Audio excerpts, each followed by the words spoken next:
Hello everyone, welcome to a new video and welcome back to my channel. That's not how I start my videos, but apparently that's how I started this one. So today I'm going to be doing a July TBR and I'm super excited to talk about the books that I want to read in July because I have been in a major reading mood. I feel like I was in a slump for a while and I didn't even really realize I was in a slump until like recently when I've gotten out of it and I'm like, oh my god, I just want to read everything, which is really awesome. I think part of that is due to the fact that I've kind of pulled back on videos, so that has allowed for more reading time. Like, it's nice outside, so I'm recharged, and also just kind of changing what I'm reading has definitely helped out as well. So I've got a great pile of books here. I'm super excited about them, but I know I say this all the time, but July is going to be wild.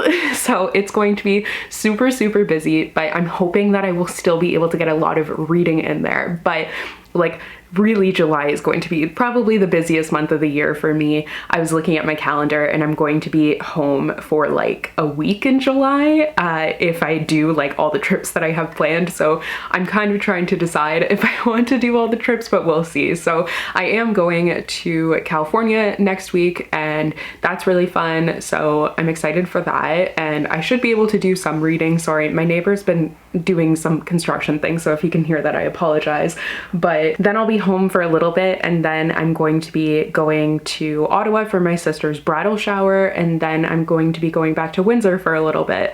And yeah, all of that adds up to me being home for like a week in July. So we'll see. I might not end up going to Windsor, but we'll find out how that ends up going.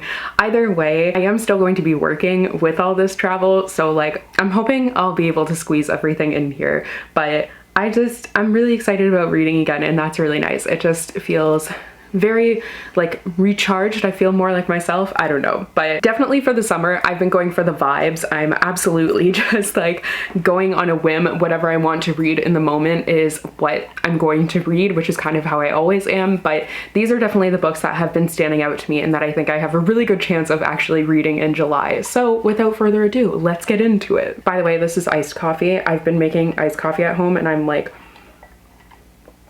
obsessed. So I just wanted to take a second to say a very big thank you to the sponsor for today's video, Ritual. Ritual is an obsessively researched multivitamin that takes the guesswork out of vitamins. It contains 9 high-quality ingredients that are hard to get enough of every day, even with a healthy diet. Not only that, but it's also vegan-friendly, non-GMO, gluten-free, allergen-free, and contains no added sugar. I love taking something that's so transparent and is really well researched and gives me what I'm looking for all in one go. It makes things so easy. I have the Essential for Women vitamin, but they have something for pretty much the entire family. Another awesome thing that Ritual does is in each bottle there's actually a mint tab, so it smells like absolutely delightful. They have a slow release capsule design, so it's gentle on an empty stomach, which is really nice because sometimes, I mean, basically I will take this when I'm taking my other medication or else I forget, like I have forgotten to today, so I'm going to take mine now. But a lot of the times my point with that was it's before I've eaten anything. So if you guys were interested in checking out Ritual, which I definitely recommend,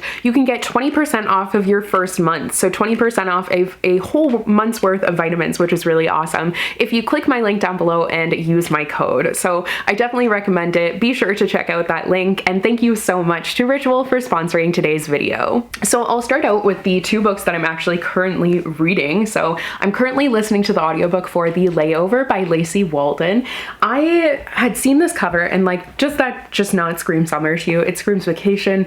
Everything about it seems awesome. So I decided to start listening to the audiobook. I had physically been reading it, but then I was listening to the audiobook because I got kind of busy and I had access to the audiobook through work. So I was like, sure, why not? We'll just listen to a little bit on audio. And since then I've just been listening to the audiobook because it's actually a really enjoyable audio.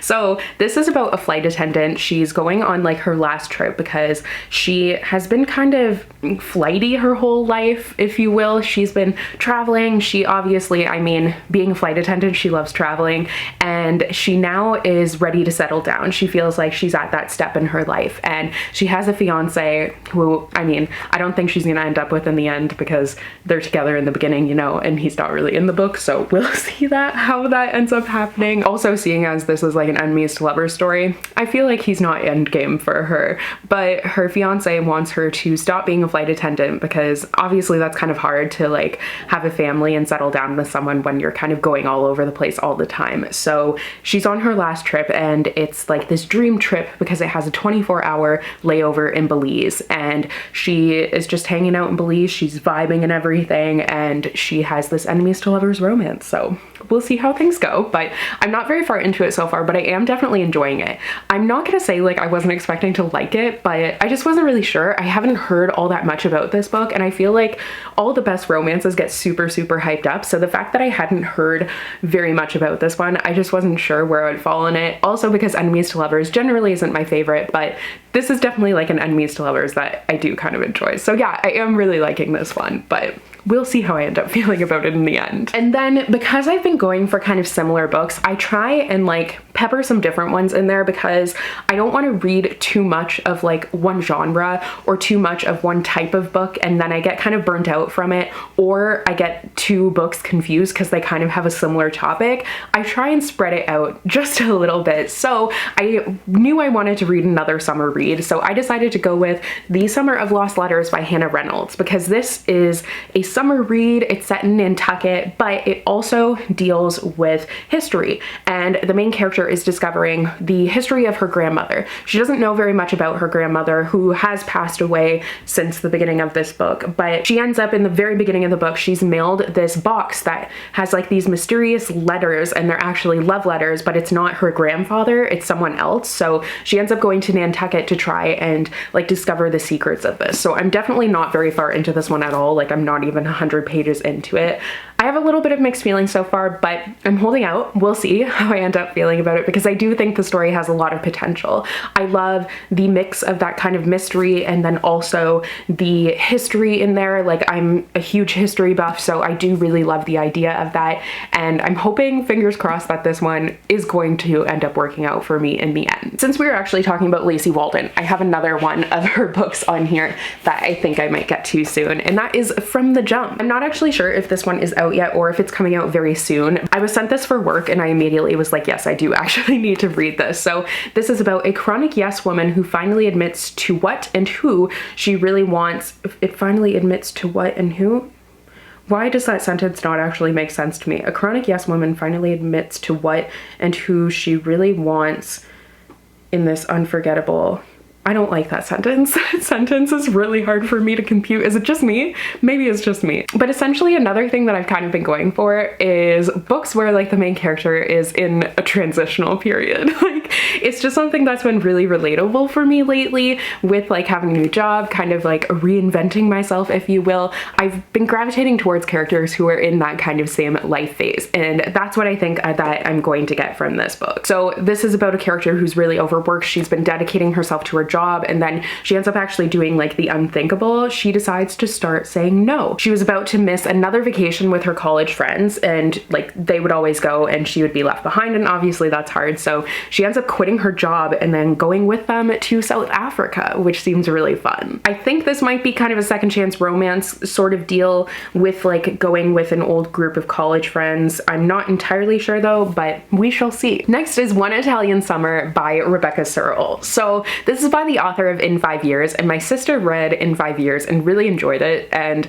I do want to pick that one up. But this one, look at that cover. I think this cover is just stunning with like the gold foil. I'm absolutely obsessed with it, but it definitely, An Italian Summer, that seems like everything that I want right now. So this book isn't actually a romance. I don't think. It's about a mother and daughter relationship and those bonds, but it is set on the Amalfi Coast, which just sounds absolutely magical. I would love to go there. But it kind of seems from the inside flap that it might have a little bit of a magical element to it. Oh, it does say it's a great love story, a transcendent novel about how we move on after loss and how the people we love never truly leave us. Okay, so I understand. So the main character, Katie, her mother ends up dying, and she ends up going on this trip to the Amalfi Coast, and she's following the same route that her mother went on when she went years ago. But while she's there, the kind of magical that I was talking about is that her mother shows up, which obviously doesn't really seem plausible. So we'll see how that goes. I'm kind of a little bit skeptical about that twist, but I am definitely very intrigued to read this one. Also, it's absolutely giving me Mamma Mia vibes, and I love Mamma Mia so freaking much. I want to watch it like soon again for the millionth time. But yeah, anything that's like Mamma Mia-esque, I'm all over that. Next we have Meant to Be by Emily Giffin. So Emily Giffin, I know, is a really well-seasoned and well-loved author, but I've never actually read anything by her. I promise I'm not going to be reading the inside flat for all of these books. It's just the first few I don't know all that much about. I have picked them up pretty recently. So this is about a restless golden boy and a girl with a troubled past who navigate a love story that may be doomed in this irresistible new novel. I just really want to know what like Emily Giffin is all about, why people are so obsessed with Emily Giffin, why like she has so many books, why she does well. You know, I haven't read any, so I feel like it's something that I'm not in on, and this cover definitely drew me in. I think it's really pretty and definitely gives me summer vibes. I also was thinking about reading Sometime in Summer by Katrina Leno, but hear me out, I'm kind of a little bit skeptical about this one because the main character is 14 and I had started, not that there's anything wrong with that, I'm just kind of like vibing more with characters that I feel like I can relate to a little bit more that are older lately. And I have read other books by Katrina Leno though, and I did really enjoy them.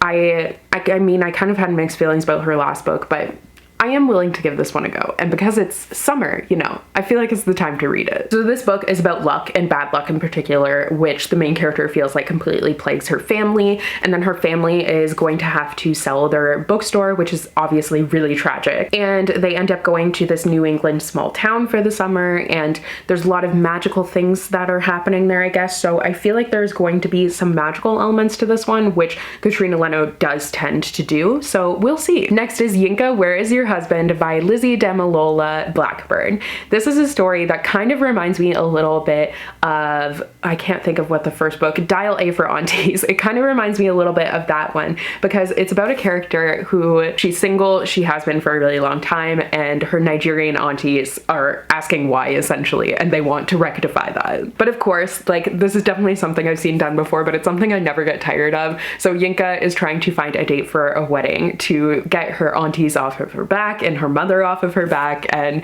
I think this just seems like such a fun book and like the perfect summertime read. Actually, speaking of, I still haven't read For Aunties in a Wedding by Jessie Husey Tonto. I couldn't think of the first title because all I could think of was this one, since this is the one that has been in my mind. You 100% can hear my neighbor using his table saw. I really apologize. But For Aunties in a Wedding is obviously the follow-up companion. I don't even know who it follows. I just know that I need to read this book because I loved Dial A for Aunties so much. So the aunties are back, fiercer than ever, and ready to handle any catastrophe, even the mafia, in this delightful and hilarious sequel. So it is a sequel. So I'm imagining it is, oh yeah, it's the main character from the previous book. It is her wedding, and that's so exciting. I definitely want to read all of the wedding books leading up to August when one of my sisters is getting married, and then the other one in October. So I have plenty of time to read some wedding books leading up to that. Speaking of wedding books, we just have all the segues that are making me bounce all over this pile, but I would really like to read We Can't Keep Meeting Like This by Rachel Lynn Solomon.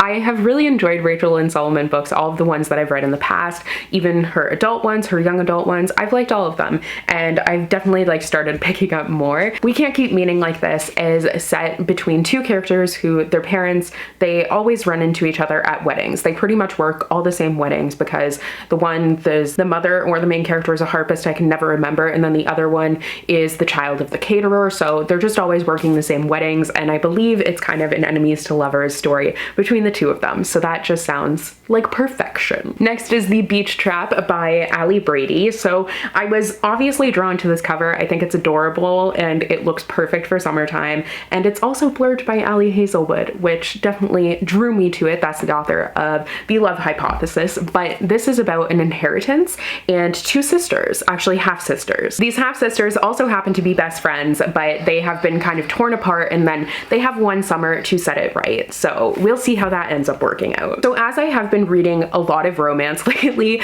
I have realized like what my favorite tropes are, and I have been looking for more books that are my favorite tropes, because I kind of used to just go for the more popular or more highly recommended romances than venturing out, but I realized like a lot of those are enemies to lovers or hate to love, and that's not generally my favorite. So I've been looking for more like friends to lovers, second chance romance, all of that. But another one of my favorite tropes is fake dating. So I'd really like to read How to Fake It in Hollywood by Ava Wilder. Obviously this is a fake dating story that is set against the backdrop of Hollywood. This is actually one that I should read when I'm in California. Not that I'm in like that area of California. I'm in NorCal, which I don't know why I said NorCal instead of Northern California, but I'll be in like the San Francisco area. But anyways, still the California vibes and everything, I feel like this book is perfect for that. So this is actually probably one that I'm going to read when I go on my trip. Next is The Summer of Bitter and Sweet by Jen Ferguson. So this is another book that features a character that is in a very transitional period in her life. She has some family issues that are happening. She has just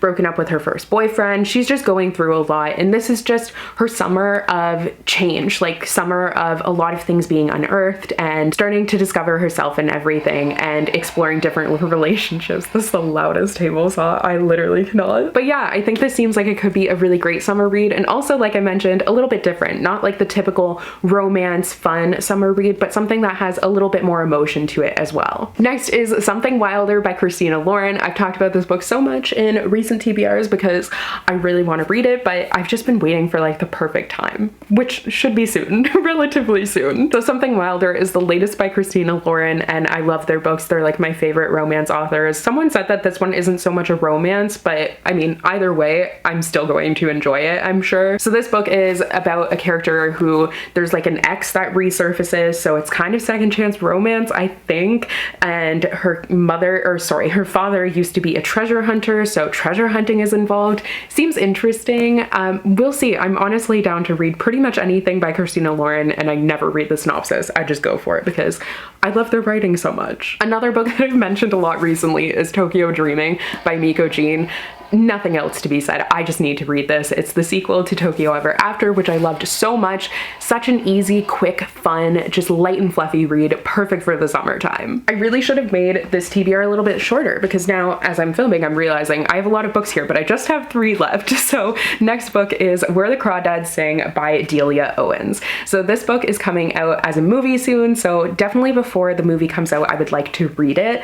And I know that my mom read this book and really loved it. I've heard some amazing things about it. Also, I saw that it might be childhood friends to lovers, but I'm not entirely sure because it's about a character who grew up like estranged from society, and she actually ends up being a murder suspect, like whole mystery sort of thing. I'm really not sure. This definitely seems like an out of my comfort zone sort of read, but I'm definitely venturing out of my comfort zone recently with what I'm reading. Next is Songs in Ursa Major by Emma Brody. So this actually came out with a different cover, and I hadn't really like looked at it, but this cover is stunning. I am obsessed with it. So this is kind of giving me Daisy Jones and the Six vibes a little bit because it's set in 1969, so the summer of 1969. Isn't that a song? The summer? I can't think of the beat to it, but it's definitely the summer of 69 as a song. But yeah, this one you're following rising singer-songwriters Jane Quinn and Jessie Reed, and it definitely is like totally basically giving the vibes of Daisy Jones and the Six with this relationship,